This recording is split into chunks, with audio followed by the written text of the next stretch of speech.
Monsieur le conseiller fédéral, Madame, Monsieur, bonjour. J'ai le plaisir d'accueillir sur le podium aux côtés de Monsieur le conseiller fédéral Didier Burkhalter, Monsieur Martin Kaiser, le chef du domaine prévoyance vieillesse et survivants de l'OFAS, Monsieur Andreas Faller, chef unité assurance maladie et accident de l'OFSP, et Monsieur Daniel Koch, le chef de la division maladie transmissible de l'OFSP. Ça concernera évidemment les sujets que nous traiterons dans cette conférence de presse et qui ont fait l'objet de la discussion ce matin à la séance du Conseil fédéral. Avant de passer à ces sujets, je veux vous donner l'information suivante. Vous en recevrez encore cet après-midi un communiqué de presse portant sur le message relatif à l'encouragement de la formation, de la recherche et de l'innovation pendant l'année 2012. Ce message vous parviendra, je pense, d'ici quelques minutes ou une heure ou deux. Une autre information à vous donner encore. Vous le savez, en Israël, il y a des incendies qui touchent le nord du pays, qui sont ravageurs. Plus de 40 morts sont à déplorer actuellement. 15 000 personnes ont été évacuées et Israël a fait appel à l'aide internationale et également à la Suisse. La demande d'aide internationale d'Israël a été traitée ce matin rapidement au Conseil fédéral pour une décision qui a été positive. La Suisse répondra à cette aide internationale en mettant à disposition notamment des hélicoptères, 3 hélicoptères Cougar qui devraient aider à combattre les incendies. Elle mettra également du matériel et des hommes à disposition. Cet engagement se fait évidemment sous l'égide de l'aide humanitaire. Une équipe du DFAE et du DDPS partira très prochainement sur place. Vous recevrez également sur ce sujet un communiqué de presse dans le courant de l'après-midi. Les détails de l'opération sont encore actuellement discutés entre les deux départements responsables pour avoir les chiffres précis, mais la Suisse répond évidemment favorablement à cette demande d'aide internationale. Ensuite, je passe à un troisième sujet qui vous intéresse. J'ai eu, même pendant la séance du Conseil fédéral, un certain nombre de demandes à ce sujet. Je précise peut-être inutile d'essayer de m'appeler sur mon portable pendant la séance du Conseil fédéral, je ne vous répondrai pas. Mais concernant le rapport des commissions de gestion, vous vous demandez si le Conseil fédéral y réagira et comment. Alors une réaction sera certainement à votre disposition cet après-midi. Ce sera par voie de communiqué de presse et uniquement par voie de communiqué de presse. Il n'y aura pas de déclaration d'un des membres du Conseil fédéral. Voilà, autrement, je vous donne volontiers la parole pour des questions complémentaires sur la séance qui s'est déroulée ce matin. Est-ce que vous avez des questions? Monsieur von Burg. Hat der Bundesrat heute auch über mögliche Darlehen an den IWF gesprochen? Oui, c'était un sujet ce matin au Conseil fédéral. Vous le savez, une demande est encore pendante concernant la participation de la Suisse. Cette participation semble au Conseil fédéral importante étant donné la situation financière internationale. Cette contribution serait importante notamment pour stabiliser la situation, et c'est la raison pour laquelle il proposera aux commissions et au Parlement de traiter ça de manière prioritaire. La demande sera faite la semaine prochaine. Monsieur Ramsayer. Hat sich der Bundesrat auch über die Tatsache unterhalten, dass offensichtlich US-Diplomaten in verschiedenen Regierungen der Welt Maulwürfe oder informelle Mitarbeiter unterhalten, zum Beispiel im deutschen Außenministerium, die dann Bericht erstatten über interne Geschichten. Hat das diskutiert oder ist das kein Thema? Si j'ai bien compris, vous faites allusion à Wikileaks, mais je ne suis pas tout à fait sûr. Non, le Conseil fédéral ne s'est pas entretenu de ce sujet. Il a simplement été informé du tout dernier développement qui est paru ce matin encore, à savoir que Wikileaks serait désormais disponible à partir d'une adresse .ch. C'est le dernier développement. Pour l'instant, c'est le département fédéral des affaires étrangères qui suit cette affaire. Pour l'instant, ils sont en train d'analyser les dépêches qui sortent ou qui ne sortent pas. Et en temps voulu, il sera pris la décision de savoir s'il faut réagir et surtout comment réagir. Mais pour l'instant, ça n'a pas été autrement un thème au Conseil fédéral. Monsieur. Noch eine Frage zum IWF-Kredit. Hat sich der Bundesrat über die Höhe des Kredits unterhalten? Ist es möglich, dass es mehr wird? Und gibt es einen Grund für die Dringlichkeit? Comme je vous l'ai indiqué tout à l'heure, oui, il y a une nécessité, étant donné la situation financière internationale en ce moment, le FMI a besoin d'intervenir et a besoin des fonds de ses membres pour pouvoir intervenir. C'est la raison de cette demande de traiter l'affaire en situation d'urgence. Il n'a pas parlé ce matin spécialement du montant. Gibt es weitere Fragen? Si ce n'est pas le cas, je passe tout de suite la parole à Monsieur le Conseiller fédéral. Merci. Bonjour mesdames et messieurs. J'ai en fait passablement de choses à vous dire parce qu'on a décidé ce matin passablement de choses aussi dans le domaine social et surtout de la santé. Je vais en fait faire le point sur la question de l'AVS essentiellement, donc la suite des opérations, et puis la question de la stratégie ou plutôt de son application en matière de santé, décisions et applications qui sont prises aujourd'hui, qui s'inscrivent donc dans cette stratégie de santé dont je vous avais parlé en particulier le 1er octobre au moment de la communication des primes et qui sont donc concernés au niveau de 3 axes, la surveillance de l'assurance maladie, les économies à court terme et les réformes à moyen et long terme. Et aujourd'hui, on a pris des décisions et donné des informations dans ces 3 domaines. D'abord l'AVS. Nous avons donc invité les partis qui ont un groupe au Parlement et puis également les partenaires sociaux à des consultations sur l'avenir de cette assurance. Ces entretiens ont eu lieu au cours du mois de novembre, en fait jusqu'à ce mercredi 1er décembre pour être précis.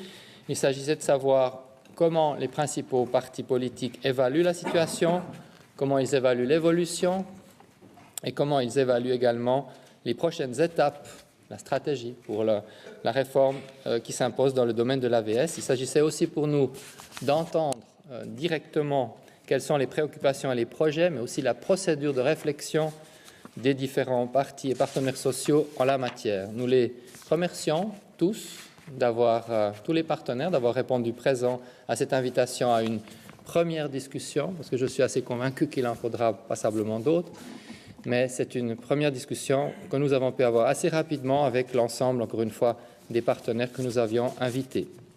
Nous avons pu constater tout d'abord que tous nos interlocuteurs approuvent sur le principe le premier pas esquissé le 1er octobre et que le Conseil fédéral a en fait adopté déjà aujourd'hui. Nous allons faire immédiatement ce premier pas, petit mais important, qui nous permettra d'améliorer l'application de l'assurance. Par ailleurs, tous les partenaires se sont montrés disposés à poursuivre les consultations et à discuter ensemble durant l'année 2011 de la suite des travaux et de la préparation d'une révision évidemment beaucoup plus en profondeur de l'AVS afin d'en assurer la sécurité financière. Ce second pas doit être mûrement réfléchi et il prendra donc naturellement plus de temps. Quelques mots sur le premier pas, c'est donc la loi sur l'amélioration de la mise en œuvre de l'AVS que le Conseil fédéral propose de faire sans attendre. Cela fait depuis la première 11e révision, si je puis dire, de l'AVS, depuis donc plus de 10 ans que sont présents dans le processus législatif une série de points de révision de l'assurance qui sont importants pour l'application de l'assurance de nature, au fond, purement technique, ce n'est pas du tout politique dans le sens du débat fondamental, et ce sont des points qui n'ont pas été contestés jusqu'ici. Pourtant, ces améliorations, chaque fois, elles ont été rejetées puisqu'elles se trouvaient dans les mêmes dispositions que les questions qui étaient politiquement beaucoup plus contestées. Le message sur l'amélioration de la mise en œuvre de l'AVS que le Conseil fédéral soumet aujourd'hui au Parlement propose une telle révision technique qui est basée sur des éléments qui ont déjà été soumis à consultation par le passé. Le Parlement pourra débattre de ces modifications techniques l'an prochain et cette révision pourra entrer en vigueur au 1er janvier 2012. De quoi s'agit-il? Je vais vous donner quelques exemples rapidement pour vous montrer que c'est des éléments vraiment techniques mais utiles. Et puis, si vous avez des questions supplémentaires, évidemment que M. Kaiser en particulier pourra y répondre puisqu'il est le spécialiste de la question en particulier. Il s'agit par exemple de la correction des cotisations maximales des personnes sans activité lucrative. Contrairement aux cotisations minimales, celles-ci n'ont pas été adaptées au fil des ans à l'évolution des salaires et au renchérissement. Le montant actuel date en fait de 1975. Donc vous voyez qu'il y a même des éléments qui sont vraiment à réformer, encore une fois, qui vont beaucoup plus loin même que 10 ou 15 ans. Il s'agit aussi, par exemple, du fait qu'une personne active libère son conjoint non actif du paiement des cotisations, mais que selon une jurisprudence du tribunal fédéral, cette libération prend désormais fin lorsque le conjoint actif prend sa retraite. Cette situation provoque beaucoup d'incompréhension et doit être corrigée, car elle n'avait pas été souhaitée par le législateur, mais encore une fois, elle n'a jamais pu être corrigée puisqu'on n'arrive pas à passer ces révisions globalement. Dernier exemple, les personnes qui prennent une retraite anticipée peuvent être aujourd'hui, suivant leur situation, contraintes de changer de caisse de compensation à 1 ou 2 ans de la retraite, et ce qui ne va évidemment pas sans poser des complications administratives et des chicanes inutiles pour le citoyen. Et puis, évidemment que cette loi de mise en œuvre va régler le problème. Ce sont donc des choses qui ne sont pas spectaculaires, mais qui sont fondamentalement utiles pour l'AVS et pour les personnes dans la vie de tous les jours. Si le Parlement traite cette réforme pour ce qu'elle est, adaptation technique dans un premier temps, eh bien, il n'y a pas vraiment d'enjeu politique. On peut la régler en 2 sessions et on peut avoir cette révision ou cette mise en œuvre améliorée pour 2012. Le deuxième pas, c'est évidemment beaucoup plus fondamental. Le deuxième pas, c'est la révision nécessaire de l'AVS et la garantie de son financement. Les partenaires sociaux et les partis sont d'accord de prendre part au cours de l'année à venir, donc en 2011, malgré le fait que c'est une année électorale, à des discussions préparatoires. Avant de choisir les remèdes, il faut en effet se mettre d'accord sur le diagnostic. Et il résulte de nos consultations une vision plus convergente que par le passé sur la question du diagnostic. Pas sur la question des instruments, ça c'est bien clair, mais sur la question du diagnostic. L'ensemble des partenaires semblent admettre le fait que le financement de l'AVS sera, selon les projections, relativement stable pendant une petite dizaine d'années, mais qu'aux alentours des années 2020, eh bien là, on a une péjoration assez forte qui va intervenir, assez rapide aussi. En tout cas, le risque est grand que cette péjoration soit rapide si on n'entreprend rien. Et il faut donc anticiper cette situation. Et c'est donc ce débat que nous voulons lancer maintenant. C'est un débat sur le partage de cette situation, de ces projections et de cette nécessité d'intervenir. Donc il y a la volonté de travailler à un niveau de se mettre d'accord sur la réalité du problème avant de lancer forcément d'emblée tous les instruments pour régler le problème. Le projet de nouvelle révision de l'AVS découlera après de ces discussions et des réflexions qui suivront, et il comprendra 2 volets qui seront distincts mais simultanés, remis simultanément au Parlement. Dorénavant, nous voulons travailler de cette manière et avoir chaque fois l'ensemble des éléments sur la table pour le Parlement, mais en 2 projets, un projet fondamentalement politique et un projet beaucoup plus technique, parce que s'il y a maintenant un premier pas à faire du point de vue technique, il y en a aussi un assez rapidement à faire par la suite dans des domaines fondamentaux comme la gouvernance de l'assurance, comme les systèmes internes de contrôle, comme la gestion moderne des risques et de manière générale la maîtrise du développement informatique. Nous n'avons pas pris ces éléments dans la réforme, dans la mise en œuvre que nous améliorons aujourd'hui, parce que ces éléments n'ont pas encore passé de procédure de consultation et qu'ils devront donc passer, comme le reste de la révision fondamentale, la procédure de consultation. Avec ce chemin en 2 pas, un petit pas immédiat et un pas plus ambitieux après des consultations en profondeur, nous voulons poser les bases, les fondations d'un travail concret et aussi serein que possible pour la consolidation à moyen et long terme et pour le bon fonctionnement à court terme de notre principale assurance sociale. Je passe maintenant aux mesures concernant la santé. J'aimerais juste rappeler en quelques mots la stratégie. Nous avons donc fixé comme objectif de mieux prévenir et de mieux soigner, comme objectif principal simple à comprendre, mais c'est un objectif très important. Ça passe par l'amélioration systématique de la qualité et de l'efficience du système. Il y a 3 grands axes pour cette stratégie santé du Conseil fédéral. Le premier, c'est la surveillance de l'assurance maladie sociale. Le deuxième, ce sont les économies à court terme. Et le troisième, ce sont les réformes à moyen et long terme. Dans le domaine du premier axe, c'est-à-dire dans le domaine de la surveillance, nous avons décidé ce matin de renforcer progressivement et fortement la surveillance des assurances maladie, mais surtout, nous avons pris une mesure aujourd'hui. Il s'agit de l'ordonnance sur les prescriptions sur les placements effectués par les assureurs qui doivent se faire de manière à assurer davantage la sécurité de ces placements. Ça, c'est la décision d'aujourd'hui. Suivront une série d'autres décisions. Au début de l'année prochaine sera mise en consultation la loi sur la surveillance, Puis il y aura des modifications d'ordonnance qui concernent les réserves qui devront être dorénavant basées sur les risques et puis également qui concernent le mécanisme de correction que nous voulons introduire pour faire que véritablement sur la durée les primes couvrent les coûts. Ces deux ordonnances à modifier, c'est prévu pour le milieu de l'année prochaine, comme nous l'avions déjà annoncé. Et puis nous prendrons également une disposition relative à la publicité par téléphone et aux démarches démarchage et aux courtiers, aux intermédiaires, comme nous l'avons là aussi déjà annoncé.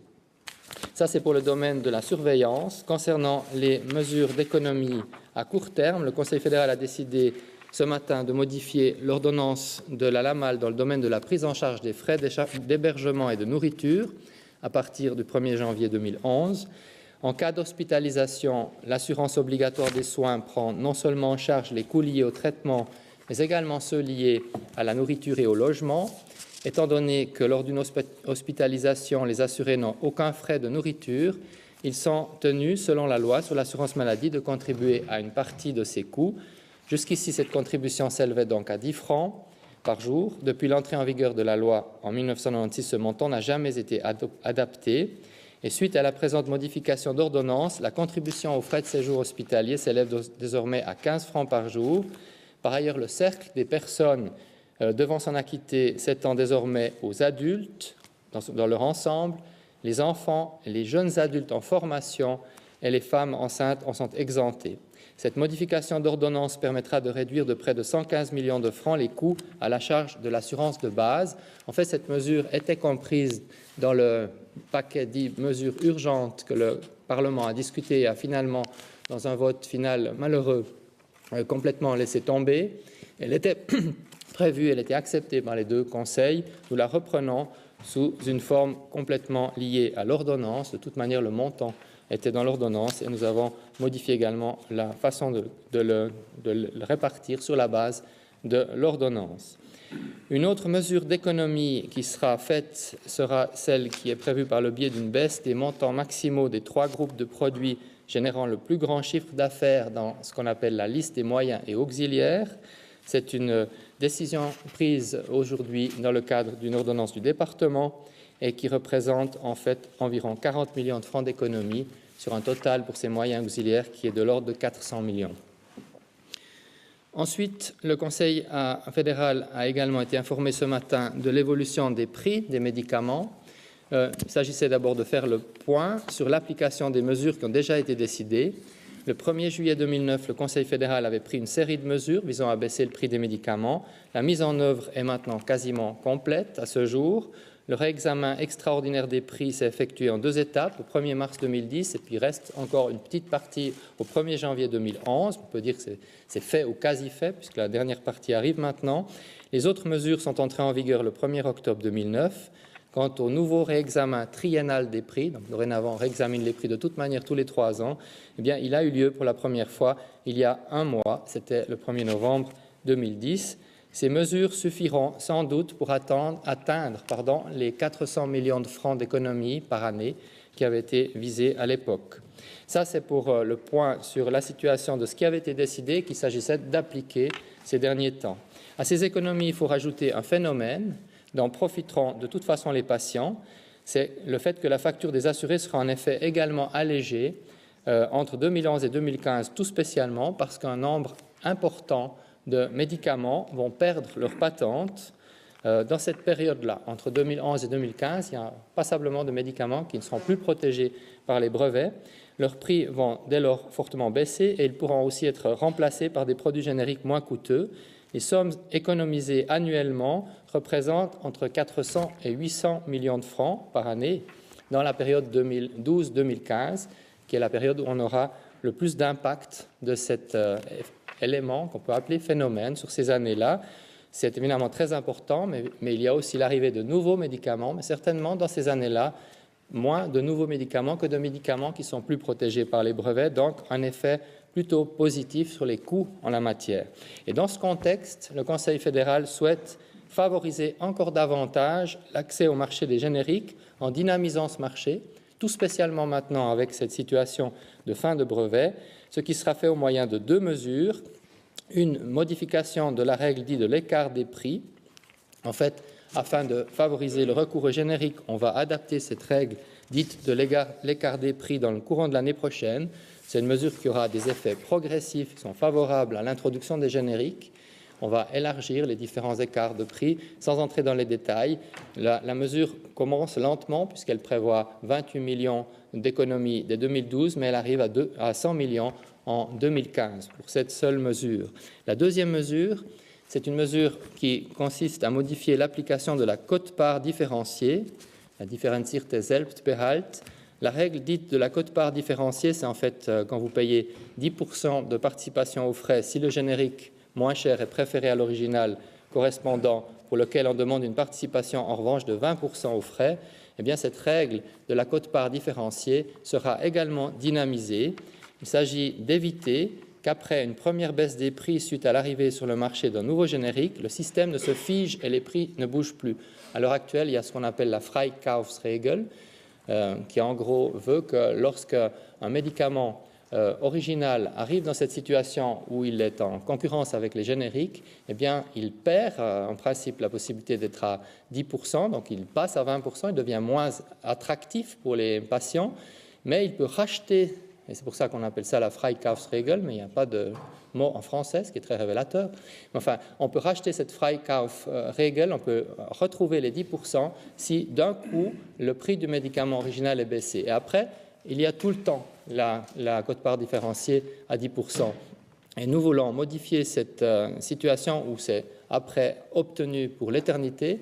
Nous voulons que la situation redevienne dynamique après 2 ans déjà. Donc après 2 ans, il faut de nouveau que le médicament original soit dans une bonne situation de prix pour garder son côté attractif du côté de la quote-part différenciée.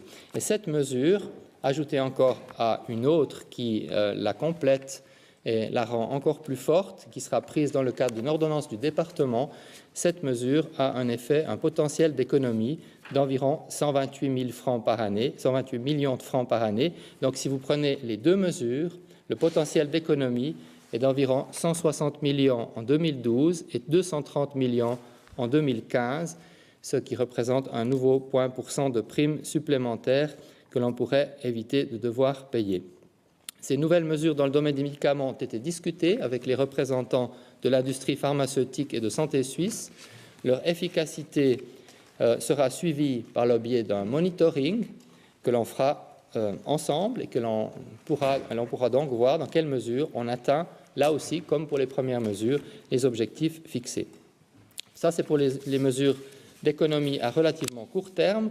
Concernant les réformes à moyen et long terme, le Conseil fédéral a décider plusieurs éléments aujourd'hui. J'aimerais d'abord rappeler que dans ces réformes à moyen et long terme, les aspects fondamentaux, c'est toujours et encore ceux qui sont au Parlement, donc le managed care et la compensation des risques tout spécialement. Ça, ce sont des objets qu'on ne peut pas décider par ordonnance, mais qui sont fondamentaux pour la stratégie du Conseil fédéral et qui vont devoir être discutés d'ailleurs dans quelques jours au Conseil des États. Le Conseil fédéral, aujourd'hui, il a pris une série de décisions dans d'autres domaines. D'abord, la loi révisée pour les épidémies qui a été acceptée. Le Parlement débattra donc d'une nouvelle loi inspirée des enseignements tirés des récentes épidémies, notamment la maladie pulmonaire SRAS en 2003, et puis évidemment la grippe H1N1 l'an dernier. Ce projet de loi englobe les axes principaux suivants: la répartition des tâches et la collaboration entre la Confédération et les cantons, le pilotage et les instruments de coordination, le dépistage et la surveillance, la prévention et la lutte. Ce qui est essentiel, ce sont les nouveaux moyens de mieux piloter une telle opération dès le début, avec notamment un organe de coordination et un organe d'intervention, et puis également des programmes nationaux et un rôle plus important pour la Confédération. Nous avons également décidé ce matin de doter d'une base légale commune la Suisse pour enregistrer le cancer et ainsi harmoniser les différentes législations cantonales. Le Conseil fédéral a chargé le département fédéral de l'Intérieur d'élaborer d'ici le printemps 2012 un avant-projet de loi dans ce sens. Plus de 35 000 cas de cancer sont diagnostiqués chaque année, dont plus de 15 000 sont mortels. L'harmonisation nationale permettra de mieux cerner cette maladie et ses évolutions et d'améliorer l'efficacité de la lutte contre le cancer. C'est également quelque chose qui était souhaitée par le Parlement. Si nécessaire, et ça c'est un élément à mon sens important, cette nouvelle loi pourra être complétée et servir à enregistrer d'autres maladies comme le diabète et les infarctus. Enfin, il y a encore une décision du Conseil fédéral dont je voudrais vous parler, concerne la cybersanté. Le Conseil fédéral a chargé le département fédéral de l'Intérieur d'élaborer là aussi, cette fois d'ici septembre 2011, les bases légales pour l'introduction d'un dossier électronique du patient. Cette mesure doit notamment permettre d'améliorer la qualité des soins médicaux et de renforcer la sécurité des patients. En 2007, le Conseil fédéral avait approuvé la stratégie cybersanté en Suisse. Elle est depuis lors mise en œuvre progressivement, en collaboration bien sûr avec les cantons, et le recours aux technologies de l'information et de la communication permettra de rendre accessibles aux professionnels de la santé concernés des données médicales pertinentes sur leurs patients, et ce, indépendamment du lieu et du moment. L'accès aux données est évidemment subordonné à l'accord du patient. Le Conseil fédéral a donc fait de l'avance dans de nombreux dossiers qui concernent la santé. Aujourd'hui, en particulier dans cette mise en place de la stratégie santé, nous appelons ici quand même aussi clairement le Parlement et les partenaires concernés, parce que c'est à chaque fois très important, à également poursuivre ces efforts, à tirer à la même corde et dans le même sens, de manière aussi cohérente que possible, pour qu'on puisse réellement atteindre les objectifs que nous nous sommes fixés. Voilà, j'aurais terminé. Je suis à votre disposition pour les questions. Merci, Monsieur le conseiller fédéral. Vous avez la parole. Qui souhaite poser la première question? Monsieur. Herr Bundesrat, warum wollen Sie nicht mal dem Schweizer Volk die Gelegenheit geben, Ja oder Nein zu sagen zum Frauenrentenalter 65? Ohne gleichzeitige Witwenrente, ohne soziale Abfederung, ohne allfälligen Ballast, sondern nur Frauenrentenalter. Ja oder Nein? Alors, ce n'est pas que nous ne voulons pas le faire, c'est qu'à l'heure actuelle, nous n'avons pas encore décidé de la stratégie pour la façon de faire en 2012. Et en tout cas, nous ne voulons pas le faire maintenant. Donc, la volonté évoquée par certains partis de poser uniquement cette question n'est pas retenue pour l'heure dans la stratégie du Conseil fédéral, qui estime qu'il faut véritablement se poser la question fondamentale de la réforme de la AVS pour lui donner sa sécurité nécessaire sur le long terme. Et cette seule question ne résout pas le problème. Elle est importante également, mais elle n'est pas suffisante. Donc nous souhaitons préparer une révision complète. Il est possible qu'en 2012, nous décidons de scinder en plus de paquets que ce que je vous ai dit aujourd'hui, en plus d'éléments. Et peut-être qu'on décidera en 2012 de poser la question, de poser une ou deux questions séparément. Mais ça, je ne peux pas vous le dire aujourd'hui, c'est beaucoup trop tôt. Mais à l'heure actuelle, nous n'avons pas pris cette décision et nous ne voyons pas l'utilité de relancer, compte tenu de la situation au Parlement, un débat sur ce seul sujet durant l'année 2011. D'autres questions? Oui, je vous en prie. Oui. J'aurais une question sur Tarmed, est-ce que je peux la poser? Oui. Donc, par rapport à ce que le contrôle des finances a dit, le Conseil fédéral est sollicité pour faire utiliser davantage sa marge de manœuvre ou ses compétences pour intervenir dans le... De manière assez importante, mais depuis quelque temps, on a visiblement un peu des problèmes à évoluer sur ce TARMED là où ce serait souhaitable. Et presque tout le monde l'admet. Mais il y a là une incapacité parce qu'il y a une règle d'unanimité. Donc la problématique, elle est là autour. Encore une fois, je n'ai pas lu le rapport, donc je ne peux pas m'exprimer dans le détail, mais je suis tout à fait ouvert et même assez heureux qu'on puisse en parler. Je dirais là aussi de manière ouverte et sans a priori, parce que je ne suis pas sûr que les pistes dont on m'a parlé, parce que j'ai déjà eu quelques questions de vos collègues, soient véritablement les meilleures. À ce stade de la discussion, je laisse en tout cas ouvert le jugement que l'on peut faire sur les recommandations et début de conclusion que l'on lit dans ce rapport, si on le lit pleinement. Notre question? Oui, monsieur. Petite question sur la cybersanté. Donc, vous dites que le patient peut refuser qu'on consulte son dossier. Est-ce qu'il peut refuser aussi qu'on constitue un dossier sur lui? Alors justement, on va maintenant définir les bases légales. Donc le mandat qui est donné, c'est la définition des bases légales et on va se pencher sur l'ensemble de ces éléments. Mais l'accès aux données sera bien évidemment subordonné à l'accord du patient. Donc il est évident qu'on ne peut pas avoir accès aux données sans l'accord du patient. Et par conséquent, votre question, elle est encore plus en amont, si je vous ai bien compris. On verra dans quelle mesure en amont il doit encore y avoir une intervention, mais en tout cas, l'accès aux données est subordonné à l'accord du patient dans le cadre qu'on a fixé pour ce projet de loi qui est encore maintenant donc à élaborer, qui n'est pas élaboré. C'est un mandat qui a été donné ce matin au Conseil fédéral. Au département, pardon, par le Conseil fédéral. Oui, Monsieur Ramsayer. Ich muss Sie gleich noch auf den TARMED noch einmal ansprechen.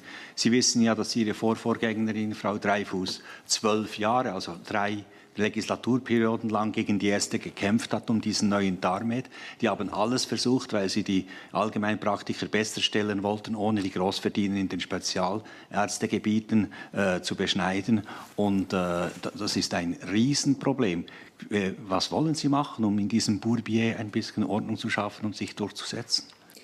Bon, comme je vous l'ai dit, et je pense qu'on le démontre aujourd'hui, on essaye de mettre de l'ordre dans l'ensemble des dossiers de la santé. Et sur celui-là, je dois vous le dire, M. Ramsayer, je suis prêt à en discuter. Je vous ai donné une première réaction, mais j'aimerais prendre position une fois que j'aurai eu le temps de lire l'entier de ce rapport. Et très franchement, ces derniers jours, ce n'était pas possible pour moi.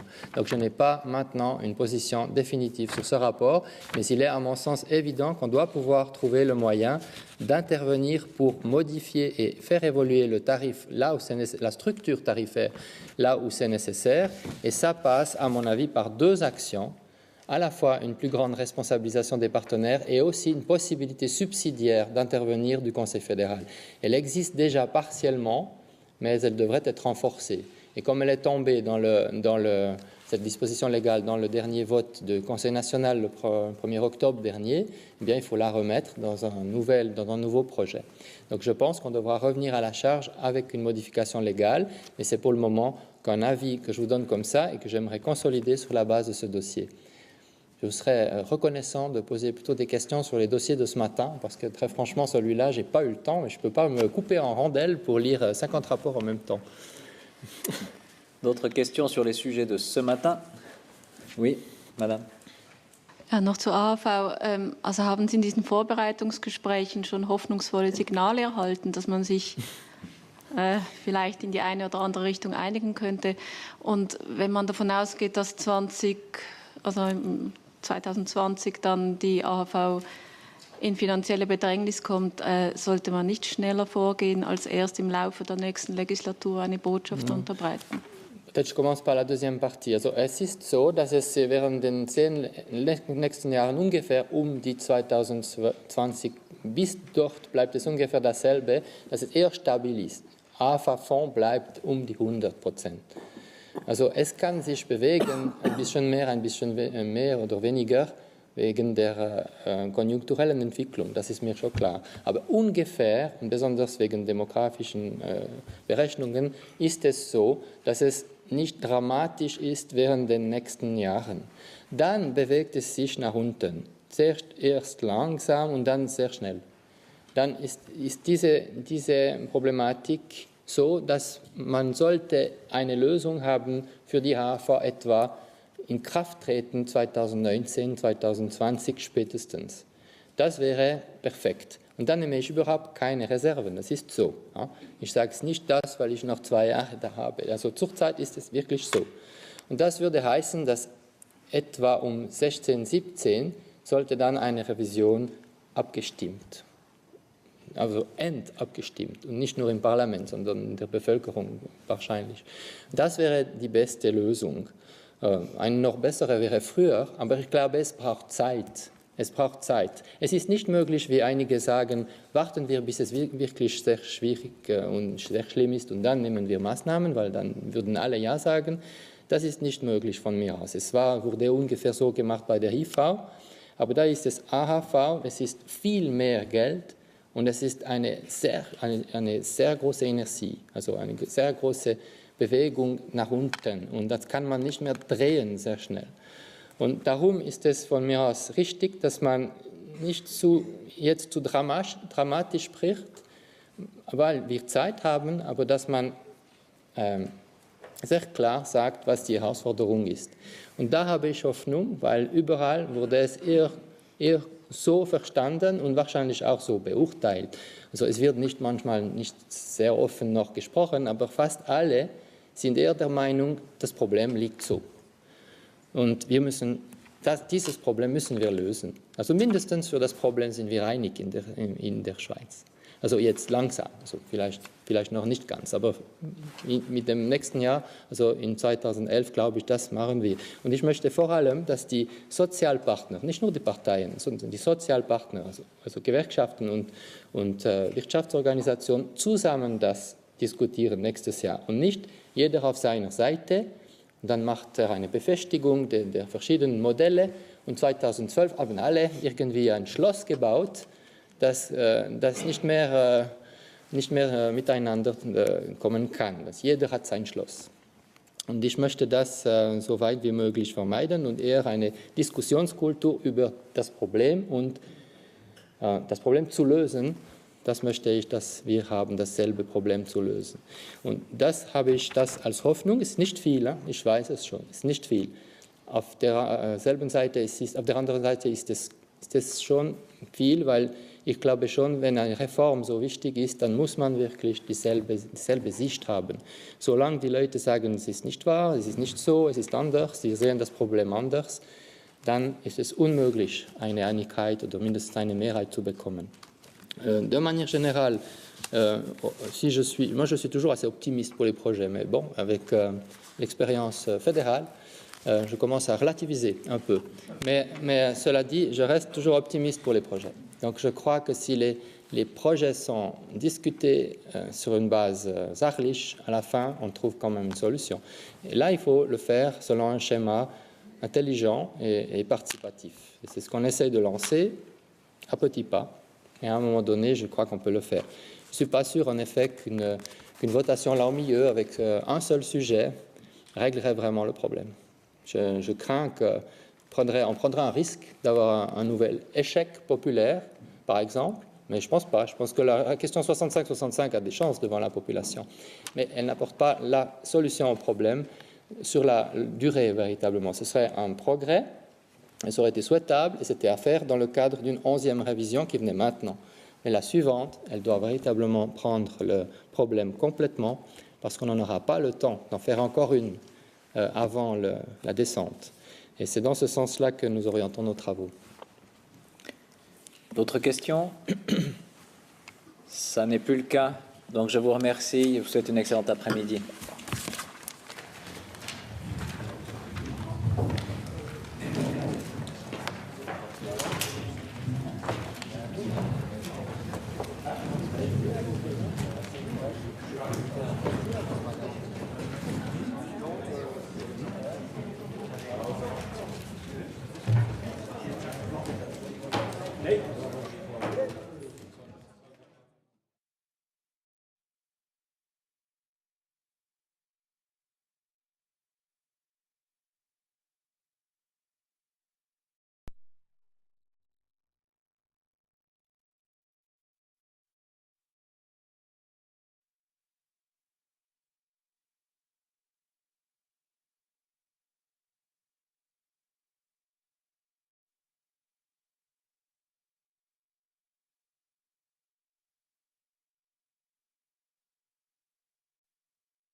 3 Eidgenossen ist geplant, ein Plateau mit 3 Kameras. Und das ist abgesehen. Genau. Also habe ich gelesen, 3 Eidgenossen, also ich glaube, das ist Nein, das wäre auch da unten. Hat es jetzt hier Duplex, oder hast du das jetzt immer noch? jetzt in Duplex. Jetzt in Duplex. Okay.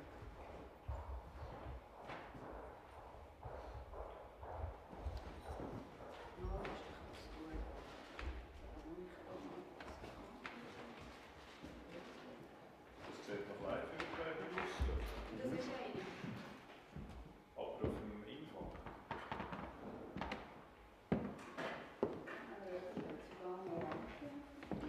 Ja, dort wäre noch das Weiss dabei. Ah, schau jetzt. Schau jetzt, da hat der Klausensack. Ja, das Weiss geht, ja. Aber das ist ein Klausensack, ja, schön. So wie der Prosecco, der dort getrunken haben. Also erstens wäre bei euch, und zweitens hätten die zwei ein Weiss zu machen. Schon gemacht. Schon gemacht. Was ist gemacht? Merci.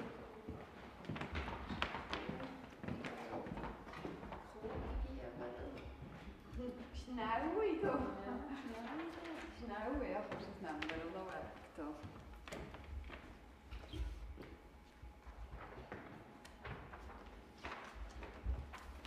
Fragen Sie doch mal etwas. Fragen Sie doch, wie das war.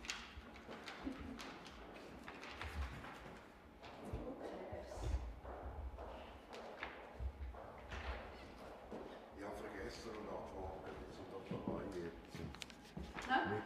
Vergessen und antworten, die sind doch jetzt dabei, nicht sich selber jetzt was falsch. Ist das mit? Ja, Ja, es geht noch ein bisschen kalt mit der Frage. Und der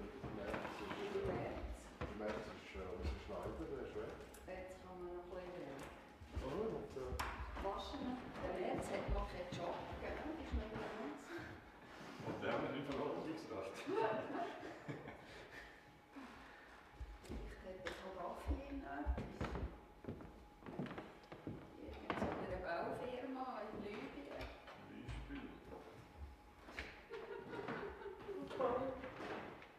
Hä? Zeltbachenfabrik. Das kann ich sagen. Wenn der noch schnarrt, da bin ich wieder. Der was? Iro. Wenn da noch einer redet.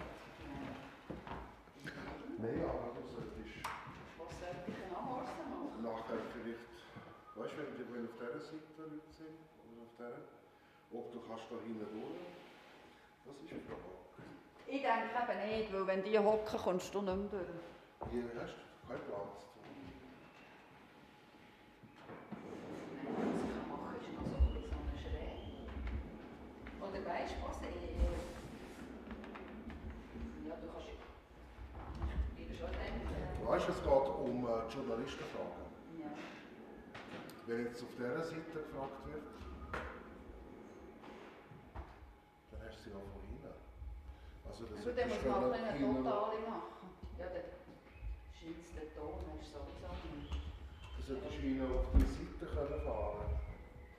Weißt du, ob das geht, ob du da hinten durch? Ja, aber das sind 4, die ich nicht kann. Sonst kann ich wieder rauskommen.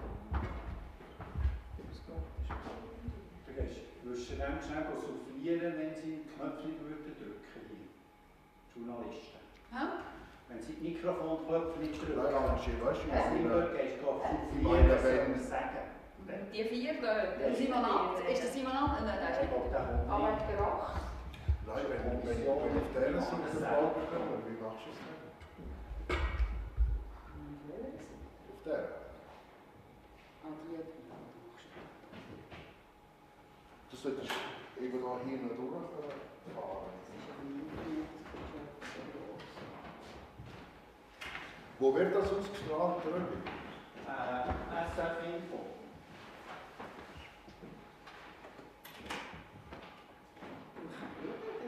Ob du da hinten durchkommst. Kann man das nicht schon ein bisschen. Ja, ja, das kann ich schon machen.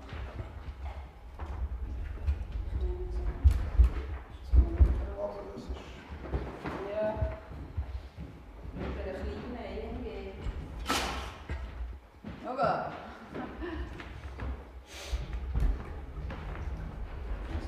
Ja, Das geht nicht. Das kommst du nicht durch. Nein, nein. Ja, ja, kommst du nicht durch. Ja, also das kannst du nicht. Dann weiss ich so. Jetzt bist du zurückgefahren. Jetzt musst du nochmal wieder zurück. So. Ein bisschen blöd. Ja, das ist ein bisschen auch. Ich müsste auch einen Kabelschutz haben. Ja, genau. Problem ist so fest. Nicht so Problem. Voilà. Nein, ich kann dort aber nicht anfangen. So. Ja, dann machst du da dran.